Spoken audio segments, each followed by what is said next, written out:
once knew a nigga whose real name was William. His primary concern was making $1 million, being the illest hustler that the world ever seen. He used to fuck movie stars and sniff coke in his dreams. A corrupted young mind at the age of 13. Nigga never had a father and his mom was a fiend. She put the pipe down, but for every year she was sober, her son's heart simultaneously grew colder. He started hanging out, selling bags in the projects, checking the young chicks looking for hit and run prospects. He was fascinated by material objects, but he understood money never bought respect. He built a reputation cause he could hustle and steal, but got locked once and didn't hesitate to squeal. So criminals he chilled with didn't think he was real. You see, me and niggas like this have never been equal. I don't project my insecurities on other people. He fiended for props like addicts with pipes and needles, and so he felt he had to prove to everyone he was evil. A feeble-minded young man with infinite potential, the product of a ghetto-bred capitalistic mental. Coincidentally, dropped out of school to sell weed, dancing with the devil, smoked until his eyes would bleed. But he was sick of selling trees and gave in to his greed.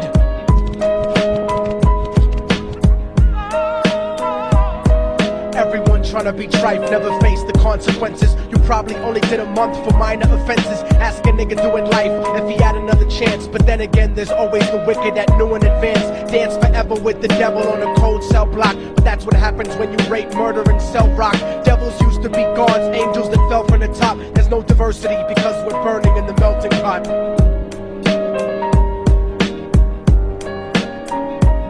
So Billy started robbing niggas, anything he could do to get his respect back in the eyes of his crew. Starting fights over little shit up on the block. Stepped up to selling mothers and brothers to crack rock. Working overtime, making money for the crack spot. Hit the jackpot and wanted to move up to cocaine. Fulfilling the Scarface fantasy stuck in his brain. Tired of the block niggas treating him the same. He wanted to be major like the cutthroats and the thugs. But when he tried to step to him, niggas showed him no love. They told him any motherfucking coward can sell drugs. Any bitch nigga with a gun can bust slugs. Any nigga with a red shirt can front like a blood. Even Puffy smoked the motherfucker up in the club. But only a real thug can stab someone till they die. Standing in front of them, staring straight into their eyes, Billy realized that these men were well guarded, and they wanted to test him before business started. Suggested raping a bitch to prove he was cold-hearted. So now he had a choice between going back to his life or making money with made men. Up in the sight, his dreams about cars and ice made him agree a hardcore nigga is all he ever wanted to be. And so he met them Friday night at 2:45.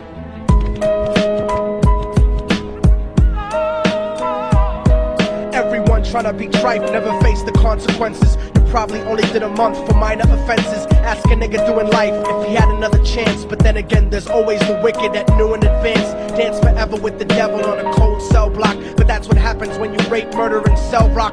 Devils used to be gods, angels that fell from the top. There's no diversity because we're burning in the melting pot.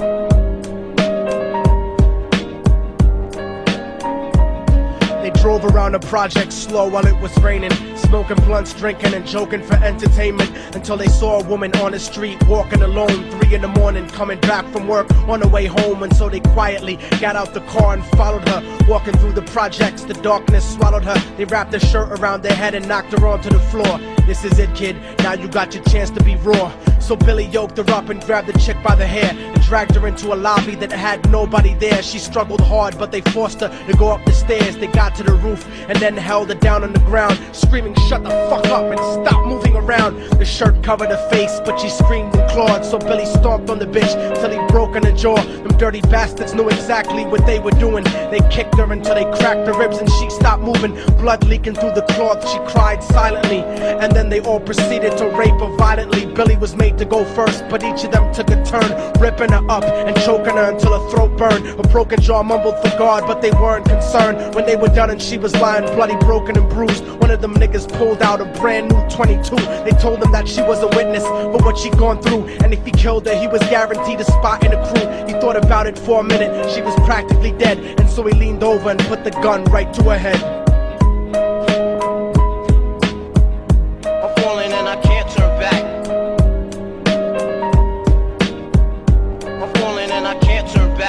Before he pulled the trigger and ended her life, he thought about the cocaine with the platinum and ice, and he felt strong standing along with his new brothers. Cocked the gat to her head and pulled back the shirt cover, but what he saw made him start to cringe and stutter, cause he was staring into the eyes of his own mother. She looked back at him and cried cause he had forsaken her. She cried more painfully, and when they were raping her, his whole world stopped. He couldn't even contemplate. His corruption had successfully changed his fate, and he remembered how his mom used to come home late, working hard for nothing, cause now what was he worth? He turned away from the woman that had once given him birth, and crying out to the sky cause he was lonely and scared, but only the devil responded cause God wasn't there. And right then he knew what it was to be empty and cold, and so he jumped off the roof and died with no soul. They say death takes you to a better place, but I doubt it.